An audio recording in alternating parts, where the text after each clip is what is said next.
أعوذ بالله من الشيطان الرجيم بسم الله الرحمن الرحيم الحمد لله رب العالمين والصلاة والسلام على رسولنا محمد وعلى آله وأصحابه أجمعين. Falënderimet I takojnë Allahut Azza wa Jall. Adhurimet e plota dhe të sinqerta I takojnë Atij, krijuesit të gjithësisë.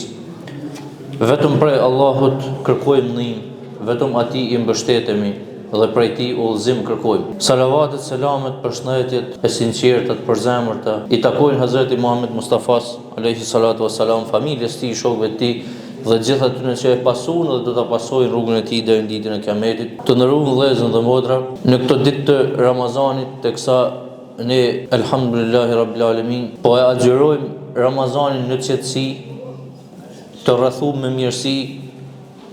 Elhamdulillah, të gjithë ne jena në siguri të plot për jetën tonë, edhe mund ta adhurojmë Allahun të lirë, mund ta adhurojmë Allahun xhaleshanuhu në qetësi dhe në siguri. Porse jo çdo kund në botën islame, jo çdo kund ku ka musliman e kanë këtë mundësi që jenë ato e pasë na sot. Jo çdo kush e ka të sigurt se në mramet shkojnë edhe e gjanë iftarin gati, ose I ka këto mirësi që I kena na, elhamdulillah. Prandaj sparit na duhet me falënderu Zotin fort, që Zoti na ka dhënë mundësi me jetu në një vend të sigurt, në një vend të qetë, në një vend ku mund të punojmë, mund të jetojmë edhe mund të adhurojmë Allahun të lirë, elhamdulillah. Në disa vende të botës islame, siç është për shembull Palestina, ata nuk janë të sigurt për jetën e tyre. Padyshim që asnjëri prej nesh nuk e kena të sigurt jetën, sepse caktimi dhe xheli është në dorë të Zotit. Por kushtet normale të jetesë, ato I kanë shumë të vështira. Teksa na shohim se ata tregojnë një trimni të madhe, tregojnë një përkushtim të madh duke qëndruar në rrugë të Zotit, duke mos e lëshuar vendin e tyre. Edhe ndoshta shpesh shumë prej nesh, prej ne besimtarve, habitena pse muslimanët me kanë në këtë gjendje. Për shembull, disa prej besimtarve ndoshta habiten edhe thojnë na a jena besimtar, na a jena musliman, po, ne a I besojmë Allahut, po. Pse Allahu I sprovon ato njerëz me luftna, me vdekje, me dobësi, pse nuk janë të fortë musliman gjithmonë? Pse nuk I ndihmon Zoti gjithmonë musliman? Këto pyetje bëhen në fakt, janë si pikpyetje në tru. Allahu xhaleshanuhu në surën Ali Imran në ajetin 140 I është drejtuar besimtarëve duke ju thënë kështu: Bismillahirrahmanirrahim. Iyamsaskum qarhun faqad massal qawma qarhun mithluhu wa tilka al-ayyamu nudawiluha bayna an-nasi wa liya'lama Allahu alladhina amanu wa yattakhidha minkum shuhada wallahu la yuhibbu adh-dhalimin. Nëse ju ka goditur ndonjë plag, edhe popullin armik e kanë goditur të tilla plag, ato ditë, pra ditë e fitores dhe humjes, ne I ndërrojmë midis njerëzve që Allahu t'i dallojë besimtarët dhe për t'i bërë disa nga ju dëshmor. Allahu nuk I don keqbërësit zullumçarët. Në fakt krejt përgjigja u marr në këtë ajet. Krejt përgjigja plot është në këtë ajet. Pse muslimanët sot janë të dobët? Pse muslimanët sot janë pa fuqishëm me rujt vedin? Pse muslimanët sot vriten edhe dhunohen, nxirren prej vendeve të tyre? E si ka mundësi kjo? Pse duke qenë na musliman dhe besimtar, duke I besu Allahut që është I plot fuqishëm? Çe përgjigja në Kur'an? Pra në qofë se thë Zoti, në qofë se juve ju kanë godit plag dhe keni vështirësi të mëdha, pra jeni tu përballë me plag, edhe popullin armik përpara e kanë godit të tilla plag, dhe këto ditë, ditë e fitores edhe të humjes, ditë e ngadhënimit edhe ditë e dobësisë, ditë e forcës edhe ditë e humjes forcës, na rrin të I kthy mes njerëzve. Sa të njëri, sa të tjetri, sa të një popull të një popull tjetër, sa të besimtar të jo besimtar, I sprovon Zoti. Dhe në këtë mënyrë thot, Allahu I dallon besimtarët që e kanë primen dhe e kanë me sinqeritet, dhe në të njëjtën kohë merr prej jush dëshmor. Ama në fund thot Allahu nuk i don zullumçart. Pra qofshin ata të fortë dhe qofshin në ditë e tyre të dobta, zullumçart, keqbërësit nuk i don Zoti. As kur janë të fortë, as kur janë të dobët. Ky ajet, sipas dietarëve të tefsirit, është zbritur pas luftës së Uhudit. Për ata që nuk e dinë, çfarë është lufta e Uhudit. Pejgamberi sallallahu alaihi wasallam në vitin e 13 të pejgamberisë së tij bani hijret në Medinë, emigroi, e la Mekën, vendin e tij. Dhe emigroi në Medinë ku aty formoi shoqërinë e parë islame në plot kuptimin e fjalës, pra një shoqëri të mirëfillt me rregullat e veta, me institucionet e veta, pra krijoi shoqërinë e parë, shtetin e parë, qytet-shtetin e parë islam në Medinë. Dhe aty filluan me marr forcë besimtarët, se 13 vjet të parë kanë qenë të dobët, kanë qenë të shtypun, kanë qenë të rrethum dhe ju është bë ambargo. Nuk kanë pas forcë, kanë qenë dobë dhe shpërndam. Ama në Medinë u bashkuan dhe filluan mu forcu. Pastaj mushrikët, pra illojtarët e Mekës, e parën të udhë që pa i lanë mu forcu këto besimtarë, këtë fe pra që ka zbrit, Muhammedin a.s. mos ta lanë me u forcu dhe mu ngrit, se po na merr para, tash na po shkojmë e zhdukum bashkë me besimtarët e tij, me shpatë, me luftë. Edhe ndodh lufta e parë e Bedrit, 2 vjet masi kanë shku në Medinë. Lufta e Bedrit është lufta e parë që janë përballë musliman me sulmin e illojtarëve, e mushrikëve. Siç thamë, u mblodhën illojtarët, mushrikët e Mekës dhe luftuan me muslimanët në Bedër. Me qëllimin për me i shfaros musliman nga faqja e Allahut, ato u banin betejën e parë në Bedër. Muslimanët kishin ndrojtje sepse nuk kishin pas betejë përpara. Dhe kishin frikë sepse kishin ardhur 3 fishi i muslimanëve. Pra kanë qenë 300 vet me 100 vet. Ama Allahu xhaleshanuhu për me ia forcu zemrën besimtarëve dhe për t'i bën më të fortë në rrugën e tyre, i nimoi besimtarët në luftën e Bedrit dhe ato e fitunin. Pra kundër një force 3 fish më të madhe se veti. Mas disa muajsh molli lufta e dytë, që është lufta e Uhudit. Tash në luftën e Bedrit muslimanët morën forcë, morën zemër, krijuan besueshmëri se na ka këna të fortë. Në luftën e Uhudit Zoti i sprovoi me dobësi.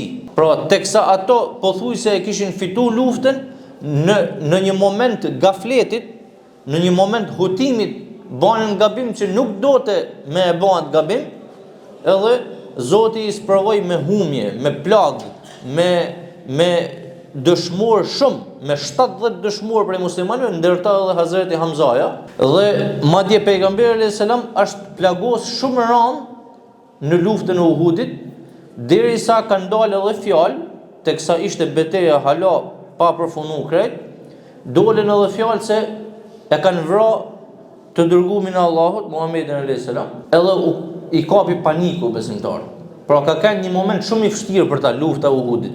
Mas kësaj lufte tash ka zbrit ky ajet, thonë dietarët e tefsirit. Pra që ju a përkujton besimtarëve Zoti se nëse ju në këtë luftë keni marrë plagë dhe keni dhënë dëshmor dhe jeni tregu të dobët, mos harroni se para disa muajve të njëjtën gjë kanë përjetuar edhe kundërshtarët tuaj. Pra ju ishit fort atëherë, ju i mund atëherë, ju kriju besim të madh atëherë, masi e fituat atë luftë. Ama tash Zoti ju sprovoi me humje. Tash do të citojmë disa mësime nga ky ajet. E para, shpërblimi i vendosmërisë. Pra Allahu me këtë ajet edhe i tregon ligjet e tij në krijim, por edhe i ngushëllon dhe i motivon besimtar, duke ju përkujtuar se sikur humbet ju tani, edhe armiqtë tuaj kanë përjetuar humje të tilla. Pra sikur humbet ju në Uhud, ata humbën në Bedër. Këto ka ligj në krijimin e Zotit. Nuk është jeta gjithmonë njësoj. Nuk është gjithmonë jeta vetëm me fitore. Nuk është gjithmonë jeta me bukuri, me gëzime dhe me lumturi. Por kathet edhe, pra kjo është ligji i Zotit, që kathet edhe humje jeta, ka edhe sprova, ka edhe vështirësi, ka edhe plagë. Kjo është ligji i Zotit në krijim. Dhe të njëjtën kohë edhe të motivon.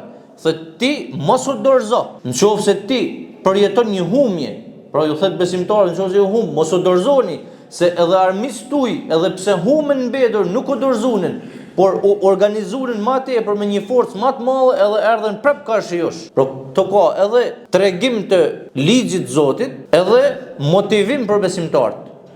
I ngushëllon dhe i motivon besimtarët. Pra thotë ju mos u tregoni dobë dhe mos u demoralizoni. Ky është ligj i Allahut. Ata fituan jo se i don Allahu, kjo është e rëndësishme. Sikur sot jena të folën në fakt duke hedhë dritë mbi ditët e sotme, edhe pse jena të shpjegoj historinë. Pse fitojnë këta që janë zullumqtarë sot, që edhe bojnë pa drejtësi, edhe bojnë shumë të këqija i bojnë kësaj botë, po prap janë fitimtarë sot për sot. Ata fituan thotë jo se i don Allahu, por sepse punun dhe nuk u dorëzuan. Dhe normalisht Allahu nuk ja humb mundin askujt. Kush mundohet arrin sukses. Allahu nuk i bën kujt pa drejtësi. Tu të shko llogari me vetin besimtari. Ku jam unë, çfarë jam të bë? A jam të dorëzu, a jam të punu, a jam të demoralizu, apo jam të vazhdu? E dyta është vlera e besimit dhe rënia shahid. Allahu i sjell ditë e fitores dhe të humjes mes njerëzve, të dyja palët, pra edhe besimtarët edhe jo besimtarët, edhe të mirët edhe të këqit, i shijojnë ditë e fitores dhe ditë e humjes. Në këtë botë nuk ka as fitore absolute, as humje absolute. Kjo nuk ndodh vetëm luftë, po kjo ndodh në çdo aspekt të jetës. Kjo ndodh edhe në familjen tonë, edhe në rivalitetin tonë, edhe në punën tonë, edhe në ideologjitë tonë, edhe në sistemet tona. Pra në punën ku je, ka herë ti del më i miri punëtor, mandej fillon të dobësohesh del i punëtor më i mirë se ti. Nuk jeton kohën ti më i miri. Del dikush tjetër më shpërblim. Ose në sistemet tona, herë ngritet një sistem, i vjen fundi i atij sistemit, vjen një sistem tjetër. Kështu i ndron Zoti ditë e fitores edhe të humjes, dhe i sprovon njerëzit secilën palë. Edhe me cinull kështu, Allahu i sprovon edhe del në pah se kush e ka me sinceritet besimin dhe kush e ka me levërti. Për shembull, me paken besimtar ton kohën të fortë, me paken besimtar ton kohën të pushtetshëm, të pasun, edhe mas me mujt kush mi u dal para besimtarve. Si do të kishte kënë gjendja në rrethana njerëzore? Do të ishim rrethu me njerëz dyftysha, do të ishim rrethu me njerëz që nuk e kanë primend besimin, po e kanë me levërti. Dojnë me përfitu prej të fortëve, edhe isha rrethuti me plot njerëz dyftysha, munafik, sepse ishon në fakt kanë ndodhur në Medinë, kur besimtarët në Medinë ishin më të fortë se në Mekë. Edhe munafik nuk ka pas në Mekë, po munafik ka pas në Medinë, se në Mekë ishin shtypur në besimtarët, edhe nuk kishte levërti kush me kanë afër tyne. Po në Medinë që formunin shoqërinë e tyne kishin levërti, edhe u krijuan munafik. Tash prandaj Zoti i ndron kohë, i sprovon edhe besimtarët me vështirësi, me luftë, me fukarallëk dhe me vdekje, që me dalën pah kush është munafik sikur sot. A dolen shumë lidera sot munafik, që për hatër të pushtetit vet, edhe të karrikës vet, ban pakt me zullumqarin. A dolin pa? Po. Paktën ummeti e njeh kush është ky, edhe kush është ky. Edhe e treta është falënderimi dhe durimi. Jeta e besimtarit, të nderuar xhamat, është mes dy gjendjeve, luhatet mes dy gjendjeve. Falënderim dhe durim, këtë mos e harroni. Ton jeta e besimtarit është luhatje mes dy gjendjeve. Falënderim edhe durim. Kur është mirë, rahat dhe i fortë, duhet me falënderu. Kur është i dobët, kur është në vështirësi, dhe kur është në fukarallëk, dhe kur është në humje, duhet me duru. Përndryshe se ka pas primend besimin në Allah.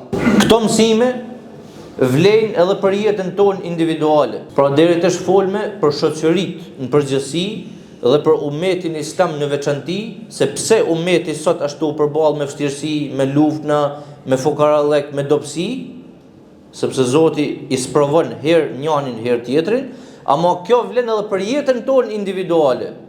Sukseset dhe disfatat kanë me na shoqëru neve gjatë gjithë jetës.